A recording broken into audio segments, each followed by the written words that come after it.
right? Yes.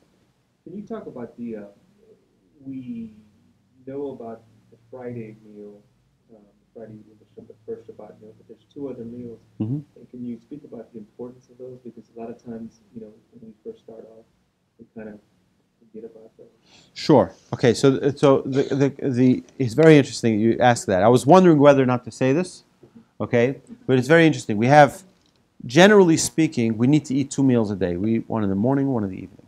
Okay, so Shabbos we have one in the evening and one in the morning. But there's a third meal that we're commanded to. Why? Because it's a special day. God says it's it's a special day. I love the Jewish people. I'm going to give you an extra meal, which is why, by the way, that third meal is called in Hebrew Seudah Shlishit, the third meal, or in English, or actually it's also Hebrew, Shalosh Seudos, right? What is Shalosh Seudos, right? It also means the third meal. Shalosh Seudot, it's the third meal. Why is it so weird? Like, what are you calling it the third meal?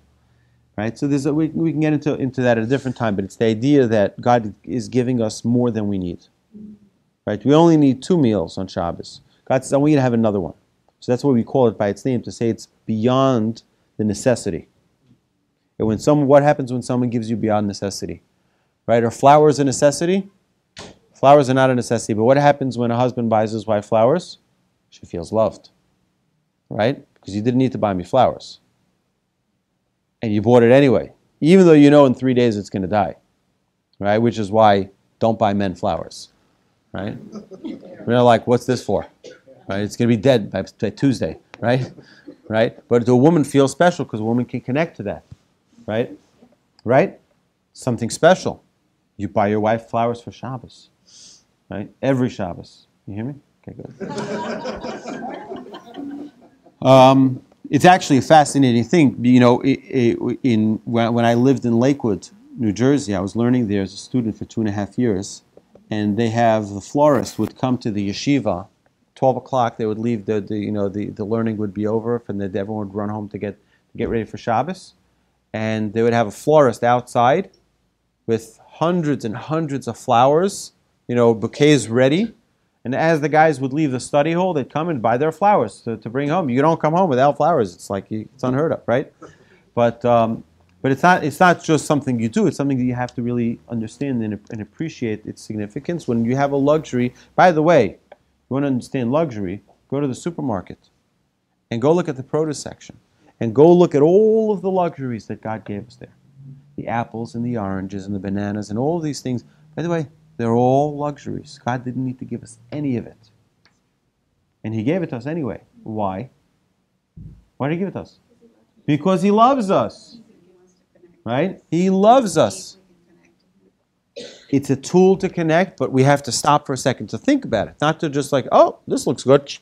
Right? We have to really connect to it. Wow, this is an enormous blessing. It's like the flowers. God didn't need to give it to us, but He gave it to us anyway. Must be a sign of love. Right? Any other question? Did I answer your question? Oh, so the Shabbos morning meal, right, is just as important as the Friday night meal. Right? In fact, there's a custom, not a custom, it became part of the Jewish, is that we have a hot food, even though you're not allowed to cook, but you have a food that is cooking the whole night. It's on the either fire or the hot plate or the slow cooker till Shabbos morning, because there were heretics, right, who said, no, you're not allowed to have any hot foods on Shabbos, right? And the rabbi said, because they don't understand the laws, right, we don't turn away from a custom, and specifically we do have a hot food on Shabbos morning to show that they were wrong, right? So we have generally it's called a cholent, right? Anybody know what a cholent is? Okay. Cholent is used as a word that identifies a mix, right? What we have over there is we have the meat and potatoes and beans and barley, and you can put other foods. You can put other things in there. Don't put chocolate chips. It's like, no, wrong type of food in there.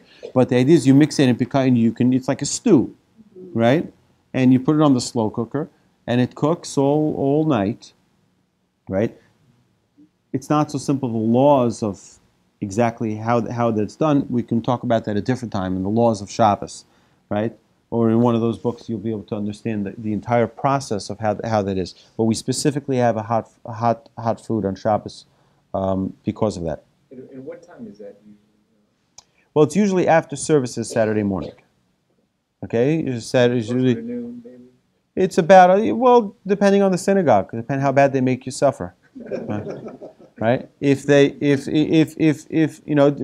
when I was a child, we had services at 8:00.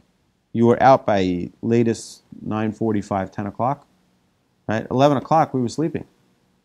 Right? Or learning, depending on what your priorities were. But yeah, it's a regular afternoon meal. And the third meal, is it right before Haftarah? Right. So the third meal is you have to start eating it before sunset. By sunset, Shabbos is not out yet. Shabbos is out when 3 stars are out.